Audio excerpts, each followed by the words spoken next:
আসসালামু আলাইকুম। আমরা সচরাচর এরকম প্রশ্ন অনেক সময় পাই, যেটা কোনো পরীক্ষায় 20% পরীক্ষার্থী গণিতে এবং 30% ইংরেজিতে ফেল করলো, উভয় বিষয়ে 13% ফেল করলো। তাহলে শতকরা কতজন পরীক্ষার্থী পাশ করলো? এরকম অঙ্কের ক্ষেত্রে আমাদের টেকনিকটা হচ্ছে খুব সহজ টেকনিক, যেটা 100 minus m plus n minus b।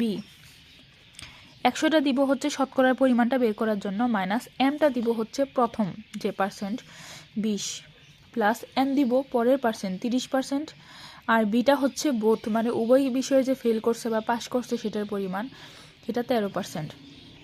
তাহলে 100 মাইনাস 30 আর 20 হচ্ছে 50, 50 থেকে 13 চলে গেলে থাকবে 37%।